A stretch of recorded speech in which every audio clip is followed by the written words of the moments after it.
నమస్తే అశోక్ గారు. సో ముందుగా జగన్మోహన్ రెడ్డి గారి ప్రెస్ మీట్ గురించి మాట్లాడదాము. ప్రజాస్వామ్యం లేదు, నిన్న జరిగినటువంటి ఎన్నికలన్నీ కూడా న్యాయబద్ధంగానో లేదంటే ఈసీ సంరక్షణలో జరగలేదు, డైరెక్ట్గా టీడీపీ పార్టీకి సంబంధించిన గూండాలు రౌడీలు వాళ్ళకి ఇష్టం వచ్చినట్టు ఓట్లు వేసుకుంటూ వాళ్ళకి కావాల్సినటువంటి ఎన్నికలు జరుపుకుంటూ వెళ్ళారంటూ కూడా జగన్మోహన్ రెడ్డి చెప్తున్నారు. మరి నిజంగానే ప్రజాస్వామ్యం లేదా, లేదంటే జగన్మోహన్ రెడ్డి గారు అలా చెప్తున్నారా? అశోక్ గారు, బేసిక్గా జగన్మోహన్ రెడ్డి గారి ప్రెస్ కాన్ఫరెన్స్లో ఎన్నికలు సంఘం కానీ ప్రభుత్వ యంత్రాంగం కానీ వన్ సైడ్గా వ్యవహరించింది. ఓటర్లను ఓటుడు వేయనీలేదు, తెలుగుదేశం పార్టీ మాస్గా రిగ్గింగ్ పాల్పడింది అనేది వారి అలిగేషన్.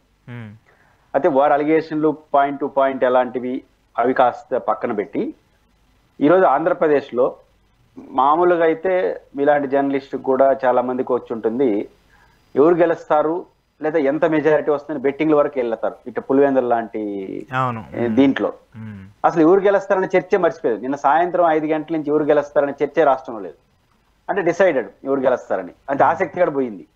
అంటే ఎన్నికలు ఏ పద్ధతిలో జరిగాయనడానికి ఈ ఆసక్తి పడిపోవడం ఒక కారణం. మామూలుగా అయితే హాట్గా ఓడిపోయిన నేపథ్యంలో జగన్మోహన్ రెడ్డి గారు ఎంత మెజారిటీతో గెలుస్తాడు, ఇంత శ్రమ పెట్టిన తెలుగుదేశం పార్టీ ఏ మేరకు ఓట్లు సాధిస్తుంది అనే చర్చ జరగాలి ఆంధ్రప్రదేశ్ లో. అసలు చర్చే లేదు. నేను 5 గంటల తర్వాత అసలు పులివెందుల ఎన్నికలు జరిగిందా, రిజల్ట్స్ ఎప్పుడు అనే చర్చ కూడా లేదు.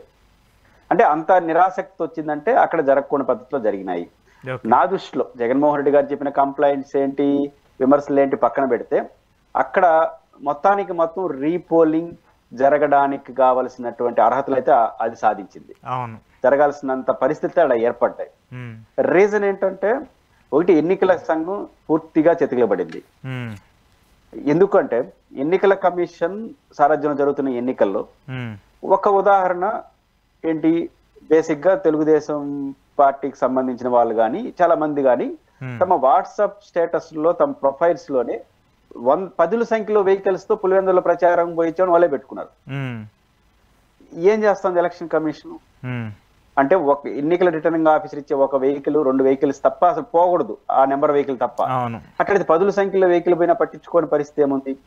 ఈ రోజు తెలుగుదేశం పార్టీ కూడా లేదా కొన్ని మీడియా సంస్థలు ఏం చర్చ పెడుతున్నాయంటే, గతంలో మీరేం చేసినారు, గతంలో మీరేం చేశారని తప్ప మీరు చేసిన తప్పులని చెప్పట్లా. ఇప్పుడు పులివెందుల్లో జగన్ గారు కానీ అవినాష్ రెడ్డి గారు కానీ ఆరోపణ చేస్తున్నారు కదా ఏమేమి జరిగిందని. ఆ ఆరోపణలన్నీ తప్పండి, 1, 2, 3, 4 మీరు ప్రతి ఆరోపణ తప్పు అని మాట్లాడుకుంటూ వచ్చేదానికి ప్రయారిటీ 10% ఇచ్చి, గతంలో మీరేం చేశారండి, కుప్పంలో ఏం చేశారండి, చంద్రగిరిలో ఏం చేశారండి, పొంగునూరులో ఏం చేశారండి, తిరుపతిలో ఏం చేశారండి, ఇదే కదా చర్చ.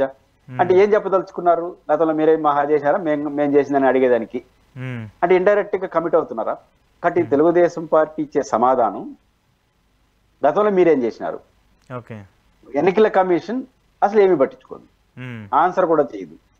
2, ఆ రోజు ఎన్నికలు జరిగిన రోజు అంటే నిన్న చాలా మంది ఓటర్లు ఈదుల్లోకి వచ్చి మా ఓట్లు వేయని లేదని కొన్ని ఫోటోలు పెట్టారు, మీడియాలో వార్తలు వచ్చినాయి.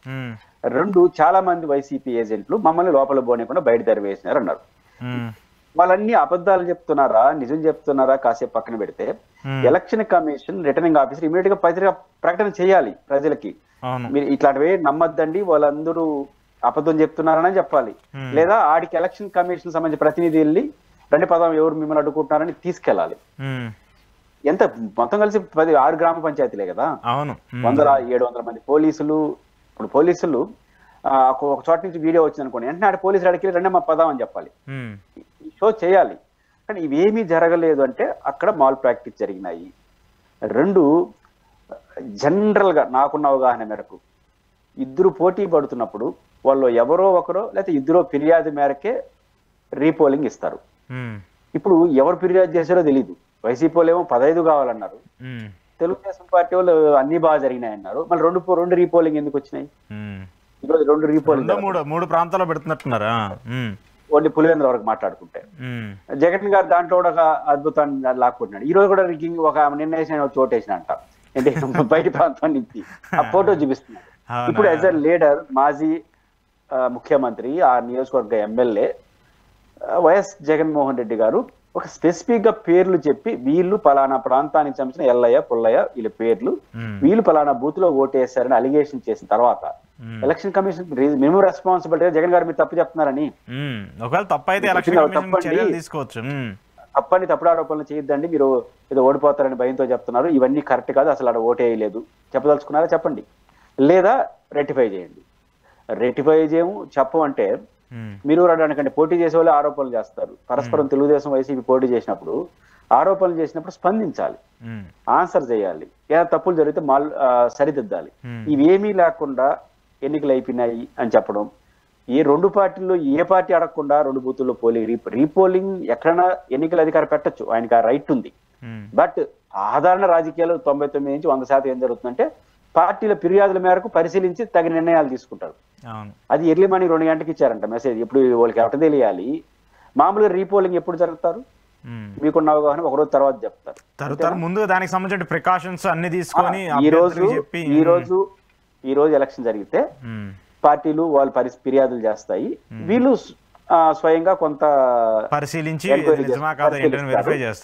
వెరిఫై చేసి తర్వాత రోజు పిలిపిస్తారు. మరుసటి రోజు చేయరు, మరుసటి ఎడ చేస్తారు, సాయంత్రం 5 గంటలకు అయితే రివ్యూ ఎప్పుడు చేయాలి, మళ్ళీ చెప్పాలి, పోలీసు బందోబస్తు చేయాలి, మరింత కఠినమైన చర్యలు ఈ రోజు పెట్టేయడం ఏంది అసలు.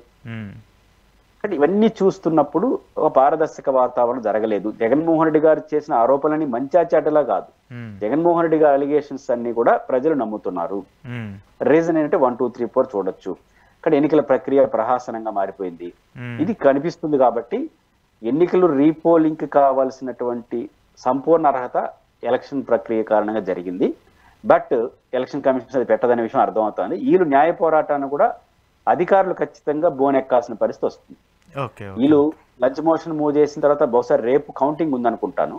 కౌంటింగ్ ముగిసి అభ్యర్థి విజయాన్ని అపజయాన్ని ప్రకటించే లోపలగానే కోర్టు తీర్పు వస్తే అనౌన్స్మెంట్ గా జరగదు, స్కిల్డ్ కవర్ లో చెప్తారు, స్కిల్డ్ కవర్ లో పెడతారు, తర్వాత ఫైనల్ తీర్పు మేరకు ఆధారపడి ఉంటుంది. అంత లోపల అనౌన్స్మెంట్ అయితే మళ్ళీ చేయగలిగింది ఏం లేదు. అయితే ఖచ్చితంగా కోర్టు ముందు అధికారులు తిరగాల్సి తప్పదు. ఎందుకంటే ఈ మొత్తం జగన్మోహన్ రెడ్డి గారు ఏవైతే మాల్ ప్రాక్టీస్ చూపిస్తున్నాడో వీటన్నిటి ఖచ్చితంగా ఎలక్షన్ కమిషన్ ఆన్సర్ చేయాలి కదా. కాబట్టి ఇవన్నీ చూసినప్పుడు కోర్టులో ఖచ్చితంగా నిలబడాల్సిన పరిస్థితి అధికారులకు వస్తుంది.